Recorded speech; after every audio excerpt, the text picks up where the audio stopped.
And golf seems to be the one thing where it's like, you know what? It's not the be all and end all, winning or losing. And to be fair, I think she was like, did she say she was like smashing rackets in tennis? Which I'm telling you, by the way, tennis is, if you're a tennis player, losing a head is one of those things that happens.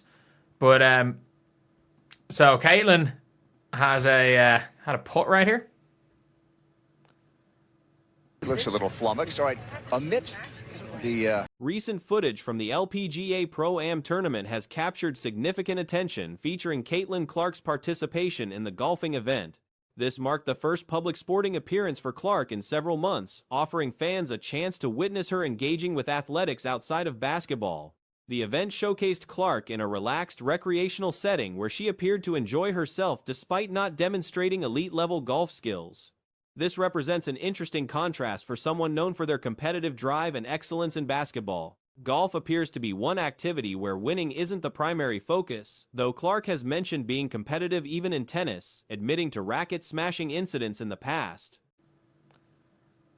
Looks a little flummoxed. All right, amidst the huge galleries down there, is that they got favorite Caitlin memes on a poster. Caitlin misses these putts left and right. Obviously, Nelly Korda talking about football. Damon, thank you. And making the turn in this Wednesday Pro-Am, here is Caitlin at the 10th.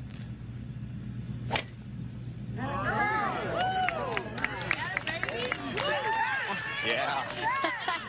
During the tournament, Clark faced various challenges typical of amateur golfers. Several moments showed her attempting difficult shots, including one where she needed to clear water hazards. Sophie Cunningham, another participant, accidentally struck a spectator with her ball, though she immediately apologized and signed jerseys for those affected, turning an awkward moment into a positive fan interaction.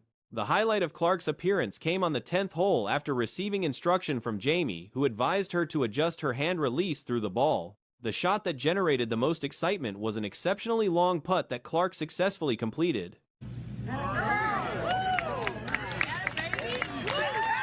Yeah. Looks like she was Good hit. Put into work a little bit of what Jamie was telling her. Release that right-handed touch through the ball. And Tom, thanks. This was her first tee shot after Jamie gave her that tip at 8. Wait, Sophie Cunningham's shot hit someone.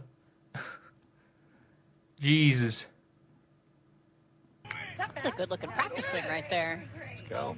Oh no. You got it, girl. Happy Gilmore. The distance was substantial enough that the hole wasn't visible from her position at the edge of the green, making it a challenging attempt for any golfer, professional or amateur. Before attempting this remarkable putt, Clark expressed to commentator Tom Abbott that she wanted to sink a lengthy putt to energize the spectators, comparing it to making a long three-point shot in basketball. She acknowledged hitting some quality iron shots and decent putts throughout the day, but felt the enthusiastic crowd deserved something spectacular. Moments after voicing this intention, she delivered exactly what she promised. The successful putt drew massive reactions from the galleries present. You got it, girl. Happy Gilmore. That's not a bad hit. For someone who knew nothing about golf, there's no world where Sophie Cunningham has never swung a golf club before. That is not a bad swing at all. That's a good-looking practice swing right there. Let's go. Oh no. You got it, girl. Happy Gilmore. That's not bad. Albeit she hit somebody, but... He's down. Commentators noted this was the type of shot that would earn replay coverage if executed by professionals like Rory McIlroy or Scottie Scheffler, highlighting how impressive it was regardless of skill level. The LPGA's social media accounts actively shared content from Clark's participation, demonstrating the significant draw she brings to events. An exchange between Clark and Nelly Korda revealed some friendly banter, with Korda suggesting they should compete on a basketball court rather than a golf course to level the playing field. Clark playfully agreed this arrangement seemed more equitable given their respective strengths. The atmosphere throughout the event appeared festive and lighthearted, with substantial crowds attending to watch Clark and other participants. He's down. You didn't hit him. faking it. That did not go very far, Jesus. They're hamming it up for the camera. And Maybe she hasn't played golf before. Maybe it was just a nice looking swing. Maybe she hasn't played golf before. Sophie. Watch out! I'm so sorry. Here, let me give you the ball. Oh, that is so sweet. I am so sorry. Quick. Man, like, so you got all the way to your Tell ball. them to Quickly. move. Yeah, give it to you. Yeah, I got it. Attendance figures reportedly matched previous years, suggesting continued strong interest in the tournament. The positive, entertaining nature of the Pro-Am provided a welcome contrast to ongoing discussions about WNBA labor negotiations and potential season disruptions. Questions about future seasons, player compensation, and league finances have dominated recent basketball-related conversations. Various podcasts and media outlets have discussed Clark's revenue-generating impact and debates about how financial benefits should be distributed among players, particularly regarding veteran versus rookie compensation structures during collective bargaining discussions. The golf tournament offered a refreshing alternative to these serious business matters, showing Clark in a more casual environment, simply enjoying competitive activity without the pressures typically associated with professional sports. Like, so you got all the way to your ball. Tell them to move. Quickly. Yeah, give it to you. Yeah, I got it. Do not feel bad. That is... she goes and signs. That is mad. That is mad. Like... that is genuinely mad. Don't feel bad. Hey, it was worth it. She runs up to apologize and signs jerseys. Okay. It seems like a fun day out. But this is the big thing. You got the LPGA posting about Caitlin Clark. Multiple clips circulated across social media platforms, with the long putt footage becoming particularly viral. The Golf Channel dedicated considerable coverage to Clark's participation throughout the day. Overall, the Pro-Am event demonstrated Clark's ability to generate interest and excitement across different sporting contexts while providing entertaining content for fans during an otherwise contentious period in women's abilities, professional basketball. The situation has reached remarkable proportions when commentators from entirely different sports are weighing in on the matter. During Caitlin Clark's golf appearance, where she successfully sank a lengthy putt from distance, broadcasters from the Golf Channel made pointed observations about her basketball career. LPGA posting about Caitlin Clark and she was talking about, oh, I need a long putt so the fans can go wild, like a long three-point shot. Like, that is not an easy putt. Oh my God, that's serious.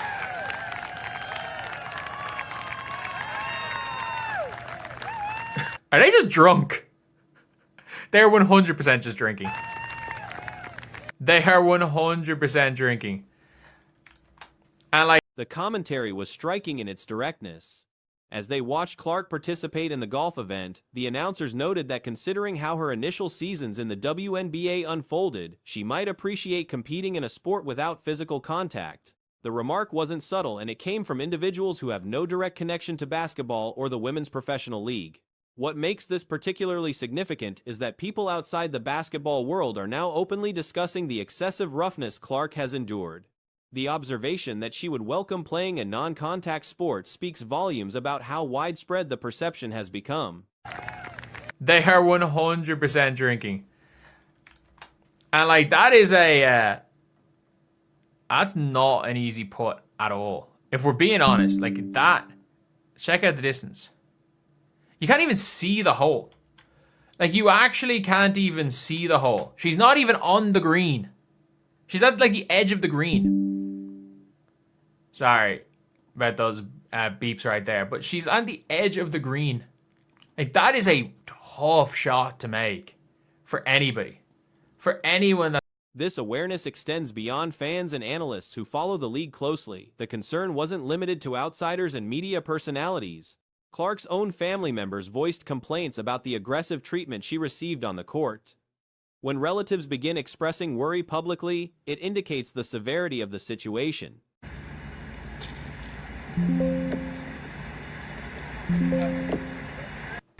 Given the way those first that's mad. Am I the only one who thinks that's mental?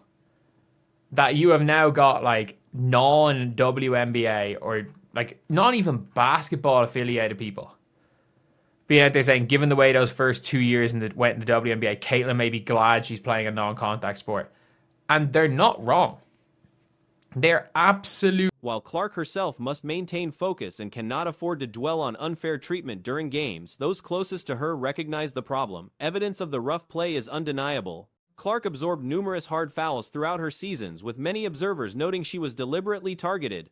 Comments from various sources confirm that strangers completely unfamiliar with her work understand she endured constant physical punishment across 2 seasons. Oh, they're absolutely not wrong. Like, Caitlin, no question about it, like, is going to not have to deal with, isn't going to have to deal with contact here. And let's be honest, it's like, it's not that it's just us that are thinking, oh, like, you know, Caitlin Clark, you know, she doesn't care about that. It's only people that are complaining about the physicality. Man, her family were complaining about the physicality. Her family. The awareness has become universal. The league's response to this situation raises questions about priorities. Critics point out that the WNBA appears to be protecting players who might eventually leave for competing leagues like Project B. The irony is sharp. The organization seems focused on appeasing veterans who could abandon ship for better financial opportunities elsewhere. Family were complaining about the physicality. Her family were complaining about it. That's all I'm going to say is, when her family were complaining about it, you know that there's at least people in her corner that are like, this is getting ridiculous. And obviously, she as a player can't think like that. Because if she thinks, oh, you know, I'm getting hit unfairly, you don't go out with 100% aggression. But at the same time, like it is what it is. Like, we can all say it as a fact that several established stars could realistically choose the new league over the WNBA. Players like Nneka Ogwumike, who will be approaching her late 30s when Project B launches, might prefer playing fewer months for significantly higher compensation. At 37 years old, with championships and MVP awards already secured, the choice to transition makes financial sense. Similarly, Alyssa Thomas at 35 could opt for a more relaxed schedule with substantially better pay rather than continuing in the WNBA for minimal earnings. Like, we can all say it as a fact that that Caitlin Clark is getting hacked. And I'm guessing the Caitlin Clark haters have shown up in this post. Even the golf industry knows about the dirty plays done to Caitlin Clark. Total strangers know she's been getting the shit beaten out of her for 2 seasons. The whole world knows at this point. WNBA should be embarrassed. They're trying to cater to the players who will leave them for Project B. No one's poking her in the eye or blindsiding her. I'm like, oh, Golf Channel taking shots at the WNBA. Dana Bonner might extend her career by 1 additional season, specifically to become eligible for Project B opportunities. The financial incentive is strong enough to influence retirement decisions for multiple veterans. Meanwhile, Clark would likely maintain her WNBA presence even if she accepted Project B money, given her commitment to the sport and her role as the league's biggest attraction. The contrast is clear. The league risks losing the very players it seems to prioritize while taking for granted the one who generates the most interest. Taking shots at the WNBA. I know don't know how the WNBA isn't embarrassed. And the fact is one of those points is actually very funny. That the WNBA is catering their league to a bunch of players who very well may leave their league to go play in Project B. Like, let's be real. Even if Caitlin Clark takes the Project B money, which she might, there's a lot of money there. So even if Caitlin Clark takes the Project B money, despite the ongoing controversy, the 2025 season saw continued problems with officiating and player safety. Clark sustained multiple cheap shots during single possessions without resulting ejections. Actions that should have warranted flagrant 2 penalties went unpunished or were downgraded to lesser violations. The pattern persisted despite increased scrutiny. Caitlin Clark still will she won't just quit the WNBA. The likes of Alyssa Thomas and Nneka very well could quit the WNBA. They could literally say, look, we've won our, well, not in Alyssa Thomas's case, she'll never win a championship. But in Nneka's case, I've won my championship, I've won my MVP. I'm going to be 37 years old, I think, by the time Project B starts. Let me just play 4 months of The Kennedy Carter incident exemplifies the problem. Referees initially called it a common foul, despite it being one of the most obvious flagrant 2 violations witnessed in professional basketball. The call was eventually upgraded, but only to a flagrant one, which left observers baffled about how such an assessment was possible. Even players known for reasonable perspectives have struggled with consistency on this issue. I think by the time Project B starts, and let me just play 4 months of a year and make $2 million a year.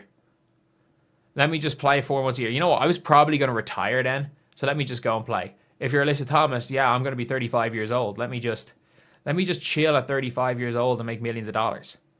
Play in this tournament and ignore the WNBA. It's like, why would I go and play in the WNBA for hardly any money when I can just chill?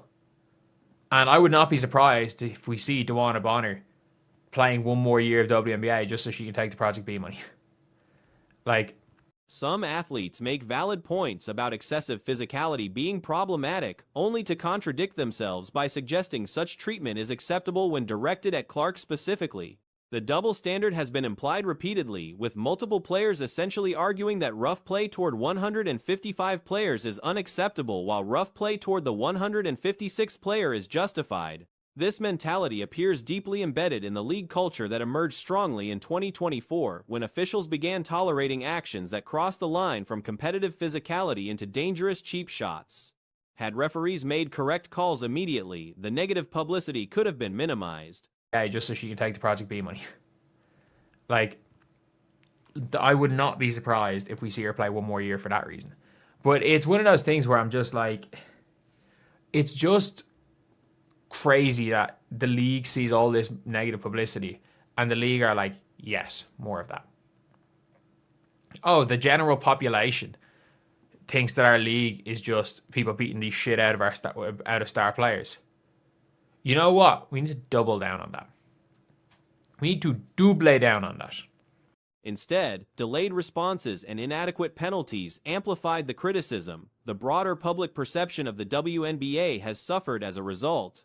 When the Golf Channel makes pointed commentary about player safety in a completely different sport, it demonstrates how far the reputation damage has spread. The league's apparent doubling down on this approach despite widespread criticism seems counterproductive to building positive momentum and protecting its most marketable talent.